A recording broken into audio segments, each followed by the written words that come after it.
Praise the lord. చేరువచ్చిన మీకు అందరికీ ప్రభువైన యేసు కృష్ణ శుభాలు తెలియజేయుచున్నాను. ఈ దినము కొరకు ఏర్పాటు చేయబడిన లేఖన భాగము అపోస్తల కార్యములు 16వ అధ్యాయము 9వ వచనం.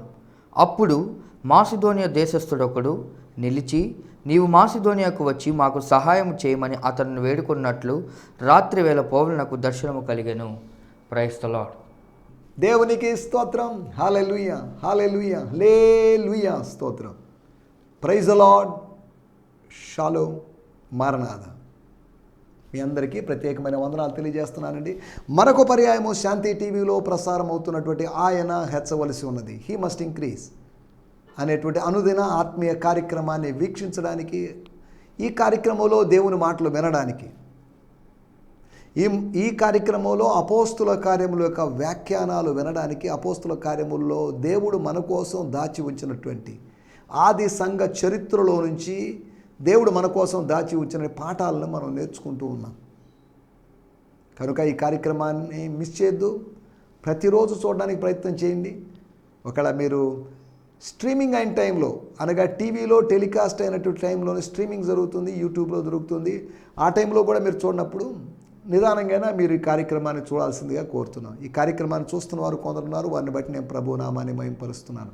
రెగ్యులర్గా చూసేవాళ్ళు ఉన్నారు, వారిని బట్టి నేను ప్రభు నామాన్ని మహింపరుస్తున్నాను. ఇంచుమించు 3 సంవత్సరాలకు పైగా మా నాన్నగారు ఆయన రెగ్యులర్గా శాంతి టీవీలో ప్రసారం అవుతున్నటువంటి ఆయన హెచ్చవలసి ఉన్నది అనేటువంటి కార్యక్రమం చూసేవారు. కానీ ప్రస్తుతం ఆయన రోగశైలిలో ఉన్నాడు, ఆయన అనారోగ్య పరిస్థితుల్లో ఉన్నాడు. కనుక ఆయన ఉదయాన్నే లేవలేని పరిస్థితి, శారీరక బలహీనతలు బట్టి చూడలేకున్నాడు. కనుక మా నాన్నగారి కోసం, మా తండ్రి గారు, ఆయన పేరు బిఏ అబ్రహాం గారు ఆయన కొన్ని సంవత్సరాల క్రితం కేరళ నుంచి ఆయన నాగార్జున సాగర్ ప్రాజెక్టుకు వచ్చారు. తర్వాత అక్కడ నుంచి జాబ్ కోసం అక్కడ నుంచి శ్రీశైలం ప్రాజెక్టుకు వచ్చారు. అక్కడికి వచ్చినప్పుడు నేను అక్కడ పుట్టాను, కర్నూలు జిల్లా శ్రీశైలంలో పుట్టాను నేను. తర్వాత అక్కడ నుంచి సోమశిల ప్రాజెక్టుకు వచ్చారు. సోమశిల ప్రాజెక్టులో నేను పెరిగి చదువుకున్నంత అక్కడే. తర్వాత నేను నెల్లూరుకు వచ్చాను. నెల్లూరులో కొంతకాలంగా ప్రభు ఉండడానికి సాయం చేశాడు. ఈ మధ్యకాలంలో 98వ సంవత్సరం నుంచి 2003వ సంవత్సరం వరకు 5 సంవత్సరాలు నేను కర్ణాటకలో మైసూరు ప్రాంతంలోను, మైసూరు కవతల 62 కిలోమీటర్ల దూరంలో ఉన్నటువంటి గుండ్లపేట అనేటువంటి ప్రదేశంలో ఒక సంస్థ తరపున పనిచేయడానికి, అల్తియా ఇండియా మిషన్ అనేటువంటి సంస్థ తరపున పనిచేయడానికి దేవుడు నాకు అవకాశాన్ని కల్పించాడు. దేవుని స్తోత్రం, హల్లెలూయా. ఇవన్నీ ఎందుకు చెప్తున్నానంటే నా సాక్ష్యం అనుకోవచ్చు. మా నాన్నగారి విషయం చెప్పినప్పుడు నేను ఇవన్నీ గుర్తు చేయాల్సి వచ్చింది. మనకు ముందుగా పితరులు లేదా మన తండ్రులు వాళ్ళు వచ్చారు, వాళ్ళు డోర్స్ ఓపెన్ చేశారు కనుక, వారు విత్తారు కనుక మనకు కోసుకునే అవకాశం దొరుకుతుంది అని చెప్పడం కోసమే చెప్తున్నాను. లేకపోతే ఎక్కడో వాళ్ళు అక్కడే కేరళలో కానీ ఉంటే నేను అసలు ఆంధ్రాకి వచ్చేవాడిని కాదు. కేరళలో ఉండిపోయి కేరళలో ఒక పాస్టర్గా అయ్యేవాడినో, లేకపోతే ఒక విశ్వాసిగానో, లేకపోతే ఒక ఉద్యోగస్తుడు ఎలా అయ్యేవాడినో నాకైతే తెలియదు. కానీ దేవుడు ఎందుకో మరి అక్కడి నుంచి దేవుడు నన్ను ఇక్కడికి తీసుకొని వచ్చాడు. దీని వెనకాల ఏదో ప్లాన్ ఉంది. ఆంధ్రాలో ఉన్నవారిని, అంతేకాకుండా ఆంధ్ర వాళ్ళు కాకుండా బయట వాళ్ళని తీసుకొచ్చి వీళ్ళందరి ద్వారా గొప్ప కార్యాలు జరిగించడానికి కోసమేమో అనుకుంటున్నాను. ఆంధ్రాలో నిలబెట్టినటువంటి సేవకులను, దేవుడు రేపిన సేవకులనైనా, బయట నుంచి వచ్చి పరిచయం చేస్తున్న సేవకులనైనా కానీ దేవుడు తన నామయమార్థమై ఇక్కడ వాడుకుంటాడు అని నేను భావిస్తున్నాను. అదే సమయంలో దేవునికి ఆంధ్రానో, తమిళనాడునో, కర్ణాటకనో, కేరళనో, నార్త్ ఇండియానో, సౌత్ ఇండియా అనేటువంటి విభజనలు తేడాలు లేవు. ఆయన దృష్టికి everything is a single unit. ఇశ్రాయేలీలందరూ ఒక్క మనుషుడైనట్లు అనేటువంటి మాటను మనము న్యాయాధిపతుల గ్రంథంలో చూడగలం. ఇశ్రాయేలు అందరూ కొన్ని లక్షల మంది కూడా ఒక్క మనుషుడైనట్టు. అలాగైతే ఎన్ని దేశాలు, 250కి పైగా దేశాలు ఉన్నప్పటికీ కూడా ఒక్క దేశమైనట్లుగా. Globe is a village, the world is a village. ప్రపంచమంతా ఒక గ్రామంగా మారిపోయింది. పక్క ఊర్లో ఏం జరుగుతుందో తెలుసుకోగలిగిన విధంగానే పక్క దేశం అయినప్పటికీ కూడా అమెరికాలో ఏం జరుగుతుందో క్షణాల్లో మనం తెలుసుకోవచ్చు. Something is going on their అనేటువంటి విషయాన్ని మనం తెలుసుకోవచ్చు. సరే, దేవుని స్తోత్రం, హల్లెలూయా. ఎక్కడెక్కడో జరుగుతున్నటువంటి రష్యా ఉక్రెయిన్ వార్ కావచ్చు, ఇజ్రాయెల్ దేశంలో జరుగుతుంది పాలస్తీనియన్ వార్ కావచ్చు, కానీ వీటన్నిటి గురించిన ఇన్ఫర్మేషన్ మనకు వస్తుంది. ఎందుకంటే మనం టెక్నాలజీలో అడ్వాన్స్డ్గా ఉన్నాము, మనం తెలుసుకోగలుగుతున్నాము. కనుక దేవుడు మన నివాస స్థలం యొక్క పొలిమేరలు నిర్ణయించాడు. కాబట్టి మనం ఎక్కడ పుట్టాలో ఎక్కడ చనిపోవాలో అనేది నిర్ణయించేది దేవుడే. ఈ దైవ నిర్ణయం ప్రకారం జరుగుతుంది అంతవరకే, కానీ మనమేదో అనుకున్నట్టు ఏది జరగడం లేదు. అపోస్తుల కార్యములు 16వ అధ్యాయంలో వారు ఆసియాలోనే వాక్యం చెప్పాలని, ఆసియాలోనే ఇంకా అనేక రోజులు ఉండాలని ఆశించినప్పుడు ఆ ఆలోచన సరికాదని ఆత్మదేవుడు వారిని అడ్డగించి వారిని ముందుకు సాగనివ్వకుండా చేసిన పనిని గురించి నిన్నటి ఎపిసోడ్లో మాట్లాడుకున్నాం. నిన్న మనం మాట్లాడుకున్న మాట 9వ వచనం. అప్పుడు మాసిదోనియా దేశస్థుడు ఒకడు నిలిచి, నీవు మాసిదోనియాకు వచ్చి మాకు సహాయం చేయమని తమను వేడుకొనుచున్నట్లుగా రాత్రి వేళ పౌలులకు దర్శనము కలిగెను. పౌలుకు వచ్చినటువంటి ఒక దర్శనం అనగా ఆ దర్శనాన్ని బట్టే సేవ చేశాడు. అంతకుముందే సేవ చేయాలని ఆలోచన ఉంది. ఈ ఆలోచన ఏం చేసిందంటే దర్శనాన్ని ఆధారంగా చేసుకొని దాన్ని ఎక్స్ట్రా సపోర్ట్ తీసుకొని ఎక్స్ట్రా విట్నెస్గా దాన్ని భావించి, ఓహో ఇలా వెళ్దాం అలా వెళ్దాం అని గైడెన్స్ పొందుకున్నట్టుగా మనం అర్థం చేసుకోవచ్చు. నిన్న మనం ఆలోచించిన సహాయాల గురించి 4 విధాలైన సహాయాల గురించి మాట్లాడుకున్నాం. ఒకటి విధులు, rules and regulations, decrees or dogmas, 4 dogmas. రెండోది వనరుల యొక్క సహాయం, అది కూడా ఒక సహాయమే. వనరులు అందించాలి. మన ప్రాంతాల్లో ఎర్త్క్వేక్ వచ్చినా, లేకపోతే తుఫాన్ వచ్చినా, లేకపోతే ఫ్లడ్స్ వచ్చినా, దాని తర్వాత రిలీఫ్ కార్యక్రమాలు జరుగుతాయి. ప్రభుత్వం ఆ వరద నివారణ చర్యల కోసం సెంట్రల్ గవర్నమెంట్ ఏదైనా ఆంధ్రప్రదేశ్ గవర్నమెంట్కి ఏదైనా ఇవ్వడం, లేకపోతే లోకల్ గవర్నమెంట్స్కి ఇవ్వడం, ఇవన్నీ మనం చూస్తున్నాం. అంతేకాకుండా లోకల్గా ఉన్నటువంటి ఎన్జిఓస్ కావచ్చు, బయట ఉన్నటువంటి ఎన్ఆర్ఐల ద్వారా కావచ్చు, ఇటువంటి వాళ్ళ ద్వారా ఏదో హెల్ప్ అందుతుంది. అనగా ఆ రిలీఫ్, ఫ్లడ్ రిలీఫ్ అనేటువంటి కార్యక్రమం జరుగుతుంది. అక్కడ ఎంతో ఆస్తి నష్టం జరిగింది. ఎగ్జాక్ట్గా ఆస్తి నష్టం కలిగినంత ధనమే వాళ్ళు బయట నుంచి వస్తాయని కాదు నా మాటలేక ఉద్దేశం. ఎందుకు ఇవన్నీ చెప్తున్నానంటే వాళ్లకు కలిగింది, తమ శక్తి కలిగింది. నరునికి ప్రాయము కొలది శక్తి కలదు అనేటువంటి మాటని మనము న్యాయాధిపతుల గ్రంథము 8వ అధ్యాయంలో మనం చూడగలం. అందుకనే శక్తి కలిగినటువంటి గిద్యోను చంపగలడు, కానీ గిద్యోను యొక్క కుమారుడు, శక్తి లేనటువంటి కుమారుడు చంపలేకపోయాడు. మనం శక్తిమంతులు కావచ్చు, మన నెక్స్ట్ జనరేషన్ శక్తిమంతులు కాకపోతే ఎలాగా? ఎలీషా జనరేషన్లో ఉన్న శక్తి లాంటిది కాదు, ఏలియా జనరేషన్లో ఉన్నటువంటి శక్తి లాంటిది కాదు. ఎలీషా జనరేషన్లో, మోసెస్ జనరేషన్లో ఉన్నటువంటి మోషే తరములో ఉన్నటువంటి శక్తి కాదు. యెహోషువ తరంలో, పాల్ యొక్క తరములో ఉన్నట్టు కాదు. తిమోతి నెక్స్ట్ జనరేషన్ బెస్ట్ జనరేషన్గా ఉండాలి. మనం కూడా ఇంతకుముందు జనరేషన్కి బెస్ట్ జనరేషన్, ఇప్పుడు మన తర్వాత రాబోయేటువంటి జనరేషన్ని బెస్ట్ జనరేషన్గా ఉండాలని మనం కోరుకుంటున్నాం. ఎవరో అన్నారు this is going to be the last generation. అయిండొచ్చు, అనగా ప్రభు రాకడ వస్తుంది, ప్రపంచం అంతం అయిపోతుంది అనే ఉద్దేశంతో మాట్లాడాడు. నెక్స్ట్ జనరేషన్కి అవకాశం ఉన్నా లేకపోయినా ఈ జనరేషన్లో మనం ఉన్నాం కాబట్టి ఎంతకాలం ఉంటామో మనకు తెలియదు. కాబట్టి మనం చేయాల్సిన పని ప్రభు పనిని చేసే ముగించాలి. దేవుని స్తోత్రం, హల్లెలూయా.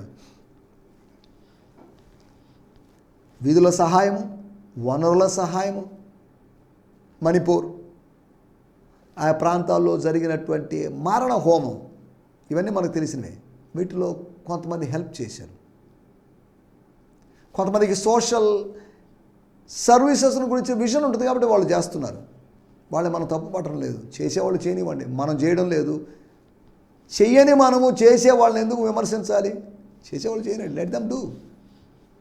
పవిత్రుడు పవిత్రుడుగానే ఉండనేమో, అపవిత్రుడు అపవిత్రుడుగానే ఉండనేమో అన్నట్లుగా చేసేవాడు చేసేవాడుగానే ఉండనేమో, చేయనివాడు చేయనివాడుగానే ఉండనేమో. ఎందుకు దీని గురించి వరి కావాలి? దేవుడు నాకు ఏదైనా ఇస్తే నేను చేయడానికి ప్రయత్నం చేస్తాను. ఇవ్వలేదా? చేసే వాళ్ళని ప్రోత్సహించడానికి ప్రయత్నం చేస్తాను అంతవరకే. దేవుని స్తోత్రం. హల్లెలూయా. మూడోది, అపోల్లో అనేటువంటి వ్యక్తి వాక్య సహాయం చేశాడు. He helped the people, the believers, new converts through the word of God, through the spiritual food, ఆత్మీయ ఆహారము ద్వారా, వాక్యములో దాగి ఉన్న సత్యాల్ని బోధించడం ద్వారా, దేవుని స్తోత్రం, వాళ్ళకి ఆయన సహకరించాడు, సహాయం చేశాడు. ట్రెమెండస్ హెల్ప్గా మారాడు, మంచి హెల్ప్గా మారాడు. చాలా సహాయం చేశాడంటే ఎంత చాలా అనే చెప్పలేము. చాలా చాలా గ్రేట్. ఎఫెసీలోని మనుషుల చేత రికమెండేషన్ లెటర్ తీసుకొని అకయ్యకు వెళ్ళి అకయ్యలో వాళ్ళకి హెల్ప్ చేశాడు. దేవుని స్తోత్రం. వీళ్ళు పౌలు ఎఫెసీలోను, ఈయన అకయ్యలోను, కొరింథీలోను ఆయా ప్రదేశాల్లో తిరిగినట్లుగా మనం చూడగలం. అతని ద్వారా గొప్ప హెల్ప్ జరిగింది. మన ద్వారా మనం కూడా హెల్ప్ చేయగలం ఇతరులకి. We could help others.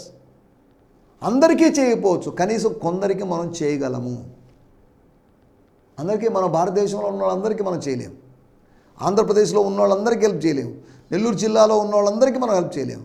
But మన ఏరియా, పర్టికులర్ ఏరియాలో ఉన్న కొద్ది మందికి, ఆ పర్టికులర్ ఏరియాలో ఉన్న అందరికీ అని కాదు, మేబీ అక్కడ ఉన్నటువంటి 500 మందిలో మనం 100 మందికి సాయం చేయగలమేమో. చీరలు పంచగలమేమో, బట్టలు ఇవ్వగలమేమో, దుప్పట్లు ఇవ్వగలమేమో, భోజనం ప్యాకెట్స్ ఇవ్వగలమేమో. దేవుని స్తోత్రం. హల్లెలూయా. ఈ సమయంలో మనం ఆలోచిస్తున్నటువంటి విషయాల్లోకి వచ్చేద్దాం. ఏదైనా ధ్యానంలోకి వెళ్దాం. అని ముందు చిన్న ప్రార్థన చేసుకుందాం. మీ ప్రార్థన విషయాలు ఉంటే దయచేసి తప్పక పంపించండి. నా 2 నంబర్లు ఉన్నాయి కాబట్టి మీరు వాట్సాప్, SMS లేకపోతే ఈమెయిల్ ద్వారా మీ ప్రేయర్ రిక్వెస్ట్లు దయచేసి పంపించండి. మీకోసం ప్రార్థన చేస్తాం.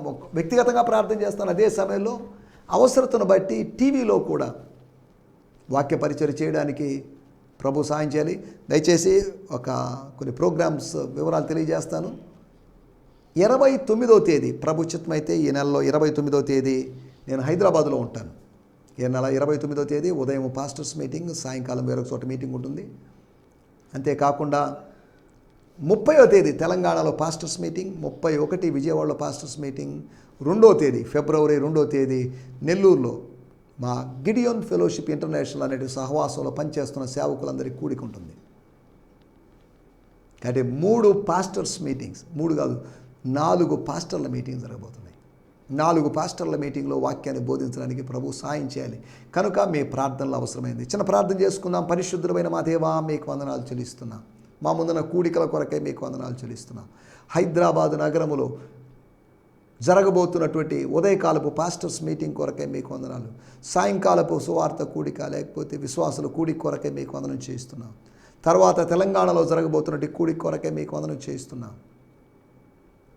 దేవా, మీకు వందనాలు, మీకు వందనాలు, మీకు వందనాలు చెల్లిస్తున్నాం. తండ్రి, మీకు వందనాలు చెల్లిస్తున్నాం. అంతేకాకుండా ప్రభువా, మీకు వందనాలు. విజయవాడలో ఈ నెల 31వ తేదీ జరగబోతున్న కూడిక కొరకే మీకు వందనం చేస్తున్నాం. నెల్లూరులో జరగబోతున్నది ఫిబ్రవరి 2వ తేదీ జరగబోతున్న పాస్టర్స్ మీటింగ్ కొరకే మీకు వందనం చేస్తున్నాం. ఈ సేవకులందరినీ బట్టి మీకు వందనం చేస్తున్నాం. సేవకులందరూ ఈ దినాల్లో ఉజ్జీవింపబడాలి ప్రభా. పాస్టర్స్లో ఉజ్జీవాన్ని, రివైవల్ మీరు కలుగు చేయమని అడుగుతున్నాం. మీ దాసులు ఉజ్జీవపడితే మీ ప్రజలు ఉజ్జీవం పడతారు. మీ దాసులే ఉదాసీన వైఖరితోనూ, నిర్లక్ష్య వైఖరితోనూ, బద్ధకస్తులుగా ఉన్నట్లయితే విశ్వాసులు కూడా అలా తయారయ్యే అవకాశం ఉంది. కనుక ప్రభువా, మీ దాసుల కోసం ప్రార్థన చేస్తాం. వాళ్ళ మంటను మరలా పుట్టించండి. మీ కార్యము జరిగించండి. సేవ అనేది బ్రతక నేర్చినతనంగా మారకుండా, సేవ అనేది వ్యాపారంగా మారకుండా ప్రభువా, దీనిని మీ పరిచర్యగా, దీనిని మీ నాయకత్వంలో చేసేటువంటి కార్యకలాపాలుగా భావించి చేయగలడు సాయం చేయమని వేడుకుంటూ యేసు నామములోనే ప్రార్థించగలుగుతున్నాం పరమ తండ్రి. ఆమేన్, ఆమేన్, ఆమేన్. మీ అందరికీ వందనాలండి. రండి, మనకు సమయం అయిపోతుంది కనుక ఈ దినము దేవుని వాక్యంలో నుంచి అపోస్తల కార్యములు 16వ అధ్యాయము 9వ వచనం. అప్పుడు మాసిదోనియ దేశస్థుడొకడు నిలిచి, నీవు మాసిదోనియాకు వచ్చి మాకు సహాయం చేయమని తనను వేడుకొనుచున్నట్లు రాత్రి వేళ పౌలునకు దర్శనము కలిగెను. స్తోత్రం. అపోస్తల కార్యములు 16వ అధ్యాయము 9వ వచనము నుంచి మనము ఇంతకుముందు కూడా వేరు వేరు విషయాలు ఆలోచించాం. ప్రభు కృపను బట్టి ఇప్పటి వరకు అపోస్తల కార్యములు 16వ అధ్యాయంలో నుంచి ఒక 16 సందేశాలు అందించడానికి ప్రభు సాయం చేశాడు. ఇంకా కొన్ని సందేశాలు కూడా, ఒక 10 సందేశాలు ప్రభు చిత్తమైతే ఇస్తాను. తర్వాత మనం 17వ అధ్యాయంలోకి వెళ్దాం. ఫిబ్రవరి నెలలో మనం 17వ అధ్యాయంలోకి వెళ్ళడానికి ప్రయత్నం చేస్తాం. దేవుని స్తోత్రం. ఇప్పుడు వరకు మనం ఆలోచించింది ఒక 10-11 వచనాల లోపే మనం ఆలోచిస్తున్నాం. తర్వాత ఇంకా మిగిలిన 30 వచనాల్లో కూడా కొన్ని విషయాలు మనం ఆలోచించబోతున్నాం. 16వ అధ్యాయము 9వ వచనంలో రాత్రి వేళ పౌలునకు దర్శనము కలిగాను. మన టైటిల్ ఏమో తెరువబడినవి, ఓపెన్ అయినవి. ఓపెన్ అయినవి ఏంటి? మూయబడిన వాటి గురించి గత వారాల్లో మనం మాట్లాడుకున్నాం. గత 2-3 ఎపిసోడ్ల క్రితం అనుకుంటాం. మూయబడినవి. మీరు పరలోకమందు దేన్ని విప్పుదురో, మీరు భూలోకమందు దేన్ని విప్పుదురో అవి పరలోకమందు విప్పండు. మీరు భూలోకమందు దేన్ని బంధించుదురో, దేన్ని బంధిస్తారు, దేనిని విప్పుతారు. బంధించడం అనగా మూయబడడం, విప్పడం అంటే విడుదల చేయడం, రిలీజ్ చేయడం. అనగా భూమి మీద ఉండి మనం 2 పనులు చేయొచ్చు, మూసివేయవచ్చు, తెరవచ్చు. అనగా మూయబడిన దాని ముంగిట ఉండొచ్చు, తెరవబడిన దానిలోంచి లోపలికి ప్రవేశించవచ్చు. దేవుని స్తోత్రం. హల్లెలూయా. మనం ఆలోచిస్తున్న విషయాలు 4 విషయాలు మీకు త్వరగా జ్ఞాపకం చేయబోతున్నాను. తెరవబడినవి ఏంటి? తెరవబడాలి, కొన్ని తెరవబడాలి. స్తోత్రం. ఇక్కడ రాయబడింది, రాత్రి వేళ పౌలునకు దర్శనము కలిగెను. అంటే ఏమని అర్థం? దర్శనము లేనటువంటి, ఎప్పుడో 9వ అధ్యాయంలో లాస్ట్ దర్శనం. ఈ 9వ అధ్యాయానికి 16వ అధ్యాయానికి మధ్యలో ఇంచుమించు 10 సంవత్సరాలు ఉంటుందేమో తేడా. ఈ 10 సంవత్సరాల కాలంలో దర్శనాలు లేవు, దర్శనాలు లేని విధంగా ఉన్నాడు. అనగా ప్రార్థన లేదు, ఆత్మీయత లేదు, భక్తి లేదు అని కాదు నా మాటల ఉద్దేశం. కొన్నిసార్లు ఒక సీజన్లో దర్శనాలు ఉండవు, ఒక సీజన్లో సూపర్ న్యాచురల్ ఎక్స్పీరియన్సెస్ ఉండవు. అయినప్పటికీ కూడా మనం గుర్తుపెట్టుకోవాలి, మనం సూపర్ న్యాచురల్ గాడ్ని, అతీంద్రియమైన దేవుణ్ణి, మానవాతీతమైన దేవుణ్ణే మనం సేవిస్తున్నాం. సూపర్ న్యాచురల్ ఎక్స్పీరియన్సెస్ మంచిదే, కానీ కొన్ని లేకపోవడం విచారకరం. We need supernatural experiences. Beyond the natural experiences మనకు కావాలి. అదే అద్భుతాలు, ఆశ్చర్యకార్యాలు, సూచక్రియలు, ఆత్మానుభవాలు, ఆత్మవరాలు, ఆత్మఫలాలు, ఆత్మలో కొనిపోబడే అనుభవం కావచ్చు, ఆత్మలో వేరు వేరు విషయాలు చూసేటువంటి అనుభవం, ఆత్మలో బయలుపరచబడేటువంటి అనుభవాలు, ఇటువంటివి అన్నమాట. ఒకటి, దర్శనము చూశాడు, దర్శనము కలిగింది. He got a vision, he had a vision అంటున్నప్పుడు దాని అర్థం ఏంటి అంటే, స్తోత్రం, అతని మనోనేత్రములు తెరవబడ్డాయి. His eyes, his spiritual eyes, his eyes of his heart were open. మనోనేత్రములు వెలిగించబడిన అనుభవం, the opening of the eyes. అపోస్తల కార్యములు 9వ అధ్యాయంలో అతని కన్నుల్లో నుంచి పొరల వంటివి రాలగా అతని కన్నులు తెరవబడెను, అతడు చూపు పొందుకున్నాడు, చూపు కలిగిన వాడయ్యాడు అనే మాటలను మనం అపోస్తల కార్యములు 9వ అధ్యాయంలో మనం చూస్తున్నాం. అతని కంట్లో నుంచి పొరల వంటివి రాలినాయట. దేవుని స్తోత్రం. హల్లెలూయా. 8వ వచనంలో 9:8 సౌలు నేల నుంచి లేచి కన్నులు తెరిచినాడు, ఏమీ చూడలేకపోయాను కనుక వారు అతన్ని చేపట్టుకుని దమస్కులోకి నడిపించిరి. 18వ వచనం, అప్పుడే చెప్పాను, అననీయ చెప్పాడంతే. చెబుతూ ఉండగానే అతని కన్నుల నుండి పొరల వంటివి రాలగా దృష్టి కలిగి లేచి బాప్తీసం పొందాను. తర్వాత ఆహారం పుచ్చుకొని బలపడాను. 3 రోజులకే శారీరకంగా బలహీనమైపోయాడు. స్తోత్రం. ఈ రోజుల్లో ఉపవాసం ఉండేవాళ్ళు ఉన్నారు. 7 రోజులు, 10 రోజులు, 15 రోజులు, 2 వారాలు, 3 వారాలు, 40 రోజులు. 3 రోజులకే అతడు శారీరకంగా బలహీనపడిపోయాడు. అలసిపోయిన తన దేహానికి ఆహారం దొరక్కపోవడం వల్ల మరింత బలహీనపడిపోయాడు. బాప్తిజం పొందాడు, అనగా ఆత్మలో బలం పొందాడు. భోజనం తీసుకున్నాడు, లేదా భోజనం పుచ్చుకున్నాడు, బలపడ్డాడు, భౌతికంగా బలపడ్డాడు. స్తోత్రం. అతడు చూపు పొందుకున్నాడు. పొరలు వచ్చి 3 రోజులు అతని కంట్లో పొరలు ఉన్నాయి. 72 గంటలు పొరలతో అతను బాధపడ్డాడు. తన జీవితంలో ఎప్పుడూ అటువంటి పొరలు లేవు. తన కనురెప్పల కింద ఉన్నటువంటి పొరలు కావచ్చు, తాను ఎటువంటి దృశ్యాన్ని చూడలేని విధంగా ఉన్నటువంటి పొరలు కావచ్చు. ప్రార్థన తర్వాత, పరిశుద్ధాత్ముడు దిగి వచ్చిన తర్వాత, పరిశుద్ధాత్మ అనుభవాన్ని పొందుకున్న తర్వాత పొరలు రాలిపోయినాయి. పొరలుగానే ఉండలేదు, పొరలు కరిగిపోలేదు, పొరలు రాలిపోయినాయి. తన కంట్లో నుంచి ఆ సడన్ లైట్ ఫలితంగా, ఆ మధ్యాహ్నపు దేదీప్యమానమైనటువంటి ఆ మహిమతో కూడుకున్నటువంటి ఆ వెలుగు వలన సమ్ లేయర్, ఆ లేయర్స్ అన్నీ పడిపోయినాయి. దేవుని స్తోత్రం. హల్లెలూయా. ఒకటి, నేత్రము తెరవబడింది, ఆత్మీయ నేత్రం తెరవబడింది. ఆత్మీయ నేత్రము కావచ్చు, నేత్రాలు కావచ్చు. పౌలుతో పాటు ఉన్న వాళ్ళందరి ఆత్మీయ నేత్రాలు తెరవబడ్డాయని కాదు, పౌలు యొక్క ఆత్మీయ నేత్రాలు మాత్రం తెరవబడ్డాయి. అతనితో ఉన్నవారు 3 రోజులు ఉండలేక వెళ్ళిపోయారు. ఇతను ప్రార్థన చేస్తుంటే వాళ్ళు ఎందుకు ఉంటారు? వాళ్ళకి బాగానే ఉంది కదా, కాబట్టి వాళ్ళు వెళ్ళిపోయి ఉండొచ్చు. అంతా సెట్ అయిన తర్వాత ఇంకో 2 రోజుల తర్వాత వస్తామని వెళ్ళింటారు. వెళ్ళిన వాళ్ళు మళ్ళీ రాలేదు, లేదా వచ్చి తీసుకొని వెళ్ళారో మనకు తెలీదు. స్తోత్రం. రెండో విషయాన్ని నేను మీకు జ్ఞాపకం, ఒకటి ఆత్మీయ నేత్రం తెరవబడాలి. రెండవది అపోస్తల కార్యములు 16వ అధ్యాయము 14వ వచనం. అప్పుడు లూదియాయను దైవభక్తి గల ఒక స్త్రీ నిలుచుండెను.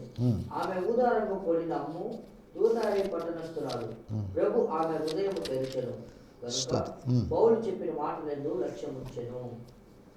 One of them was Lydia, a business woman from the city of Thyatira, who was a dealer of exquisite purple cloth and Jewish convert. While Paul shared the good news with her, God opened her heart to receive Paul's message. స్తోత్రం. అనగా దేవుడు ఆమె యొక్క హృదయాన్ని తెరిచాడు. మూయబడినటువంటి హృదయం.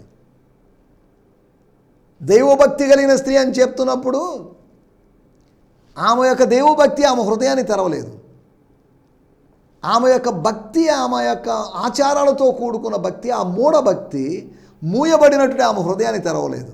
కానీ విశ్వాసం మాత్రమే, వినుచున్నప్పుడు కలిగిన విశ్వాసం మాత్రమే, వింటున్నప్పుడు అనుభవిస్తున్న దైవ సాన్నిధ్యం మాత్రమే, క్రీస్తు సాన్నిధ్యం, పరిశుద్ధాత్మ యొక్క కార్యం మాత్రమే ఆమె కనులు తెరిచేటట్టు చేసింది, ఆమె హృదయాన్ని తెరిచేటట్టు చేసింది. హృదయాన్ని తెరిచిందంటే హృదయ నేత్రములు తెరిచింది. ఇన్నర్ ఐస్ని, ఆంతర్య నేత్రాలని తెరిచింది, వెలిగింపజేసింది. లూదియా యొక్క హృదయం తెరవబడింది. తెరవబడాల్సిన వాటి గురించి మాట్లాడుకుంటాం. నేత్రాలు తెరవబడాలి, రెండోది హృదయం తెరవబడాలి, మూడోది 16వ అధ్యాయము 26వ వచనం. అప్పుడు అకస్మాత్తుగా మహాభూకంపం కలిగెను, చెరసాల పునాదులు అదిరెను, వెంటనే తలుపులన్నీ తెరుచుకొనెను, అందరి బంధకములు ఊడెను. వెంటనే తలుపులు తెరుచుకొనెను. అపోస్తల కార్యములు 12వ అధ్యాయంలో తలుపులు వాటంతటవే తెరుచుకున్నాయి. తలుపులు తెరిచాడు.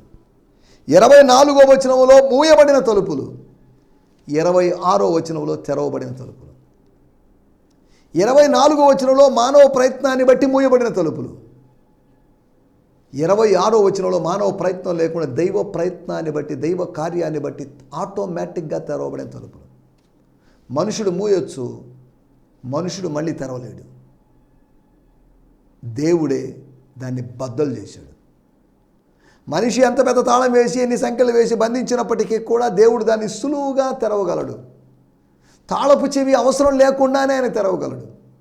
మానవుడికి తాళపు చెవి కావాలి, గుణపాలు కావాలి, పగలగొట్టడానికో బద్దలు చేయడానికో. కానీ దేవునికి ఇవన్నీ అవసరం లేదు. ఆరాధిస్తున్న వారి మధ్యలోకి ఆయన దిగి వచ్చినప్పుడు, దేవ సాన్నిధ్యం దిగి వచ్చినప్పుడు అక్కడ జరిగిన మార్పు ఫలితంగా దేవుని స్తోత్రం, హల్లెలూయా, ఆటోమేటిక్గా తెరవబడింది. కారాగారం తెరవబడింది. కారాగారం తెరవబడడానికి ముందుగా అది దేవుని యొక్క కర్మాగారంగా మారింది. దేవుని కార్యాలు అక్కడ జరిగాయి. దేవుని స్తోత్రం, హల్లెలూయా. 4వ విషయం నేను చెప్పి ముగిస్తాను. అపోస్తుల కార్యములు 16వ అధ్యాయము 34వ వచనం. మరియు అతడు వారిని ఇంటికి తోడుకొని వచ్చి భోజనము పెట్టి దేవుని యందు విశ్వాసం ఉంచిన వాడై తన ఇంటి వారందరితో కూడా ఆనందించెను. మరియు అతడు వారిని అనగా ఖైదీలందరినీ కాదు, రాజ ఖైదీలు అనబడిన, క్రీస్తు ఖైదీలు అనబడిన పౌలును, శీలను, తిమోతిని వాళ్ళని ఇంటికి తీసుకొని పోయి, ఏ ఖైదీని జైలు అధికారి ఇంటికి తీసుకొని పోడు, కానీ ఇంటికి తీసుకొని పోయి అర్ధరాత్రి సమయంలో, రాత్రి సమయంలో ఇంటికి తీసుకొని పోయి భోజనం పెట్టి, అనగా భోజనం మళ్ళీ వండించి, అంతేగా, రాత్రి టైంలో భోజనం లేదు, వీళ్ళు ముందుగా వస్తారని చెప్పబడిన గెస్టులు కాదు, ఆ ఖైదీ వస్త్రాలతోనే అధికారి ఇంటికి వెళ్ళి ఖైదీల్లాగా కాదు, అతిథుల్లాగా భోంచేసి, ఆ జైల్లో వాళ్ళు ఖైదీల భోజనం చేశారు. కానీ ఖైదీల భోజనాన్ని తీసివేసి ఖరీదైన భోజనాన్ని వాళ్ళకి ఇప్పించాడు. గుర్తుపెట్టుకోవాలి, ఖైదీ భోజనం చేయడానికి కాదు నువ్వు పిలువబడింది, ఖరీదైన భోజనం చేయడానికి. భోజనం పెట్టి దేవుని యందు విశ్వాసం ఉంచిన వాడై తన ఇంటి వారందరితో కూడా ఆనందించాడు. ఇంతకుముందు పెద్ద పెద్ద వాళ్ళు వచ్చి వాళ్ళ ఇంటికి వెళ్ళి భోజనం చేసి ఉండొచ్చు, కానీ అప్పుడు ఆనందం రాలేదు. అదొక ఫార్మాలిటీ, అదొక రెస్పాన్సిబిలిటీ, అదొక బాధ్యత.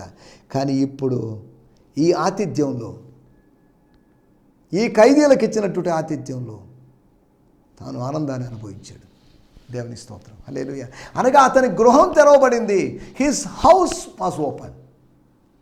దేవుని స్తోత్రం. ఒకటి, పౌలు యొక్క నేత్రాలు తెరవబడ్డాయి, లూదియా యొక్క హృదయం తెరవబడింది, చెరసాల యొక్క తలుపులు తెరవబడ్డాయి, జైలు అధికారి యొక్క గృహం తెరవబడింది. ఎఫతా అనగా తెరవబడ్డం. కొన్ని చెవులు తెరవబడాలి, తెరవబడేటువంటి అనుభవం, ఓపెన్ అయ్యేటువంటి అనుభవం. ఈ సంవత్సరంలో లేతే రాబోయే రోజుల్లో ఇటువంటి తెరవబడేటువంటి అనుభవాలు అనేక మన జీవితంలో కలిగి మనం ముందుకు సాగడానికి ప్రభు సహాయం చేయనుగాక. ఆమేన్, హల్లెలూయా, హల్లెలూయా.